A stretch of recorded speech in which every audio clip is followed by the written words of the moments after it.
हाय दोस्तों, आपका स्वागत है करियर 360 में, जहां हम आपके शिक्षा और करियर से जुड़े सवालों के जवाब देने की कोशिश करते हैं।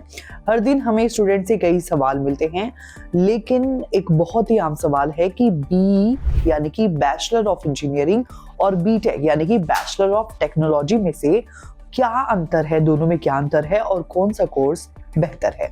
आज के इस वीडियो में हम इसी सवाल का जवाब देने वाले हैं।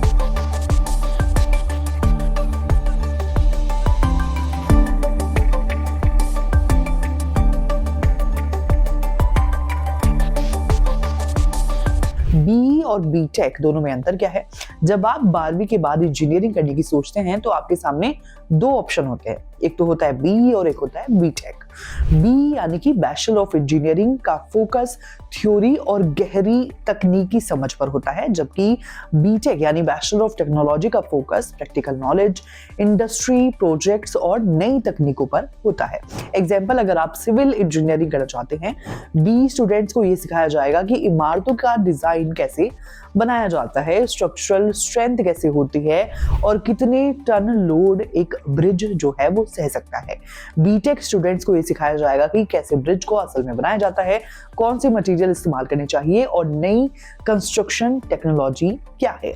एक और एग्जांपल आप यहाँ पर देखिए, कंप्यूटर साइंस में BE वर्सेस BTech। BE में एल्गोरिदम और डेटा स्ट्रक्चर को डीपली पढ़ाया जाता है, जबकि BTech में कोडिंग, सॉफ्टवेयर डेवलपमेंट और प्रोजेक्ट्स ज्यादा होंगे। BE और BTech के लिए जरूरी जो योग्यता है वो क्या है।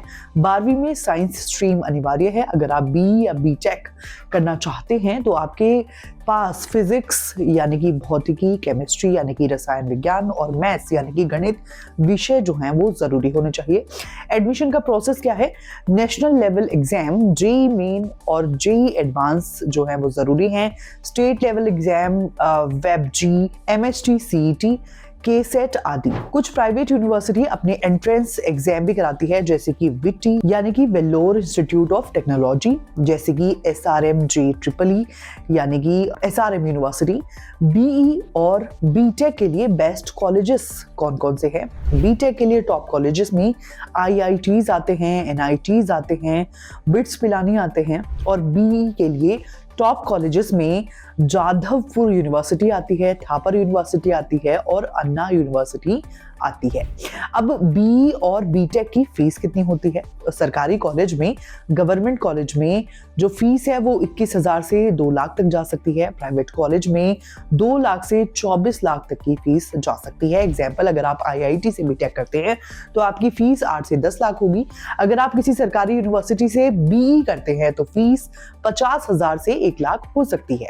BE और BTech करने के बाद करियर के आपके पास क्या क्या ऑप्शंस है। BE ग्रेजुएट के लिए रिसर्च और डेवलपमेंट यानी कि R&D, हायर स्टडीज जैसे कि MTech, MBA, सरकारी नौकरियां जैसे कि UPSC, PSU, DRDO और ISRO।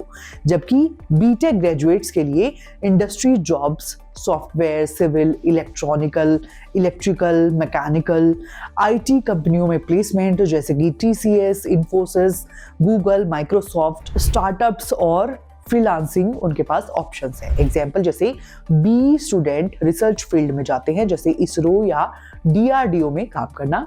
BTech स्टूडेंट्स इंडस्ट्री में काम करते हैं, जैसे गूगल, Amazon, टेस्ला जैसी कंपनियों में। BTech या BE आपके लिए कौन सा सही है। अगर आपको रिसर्च या थ्योरी में दिलचस्पी है तो आप BE चुनें। अगर आपको प्रैक्टिकल और टेक्निकल वर्क पसंद है तो आप BTech चुनें। अगर आप कोडिंग, सॉफ्टवेयर और नई टेक्नोलॉजी में रुचि रखते हैं तो BTech सही होगा।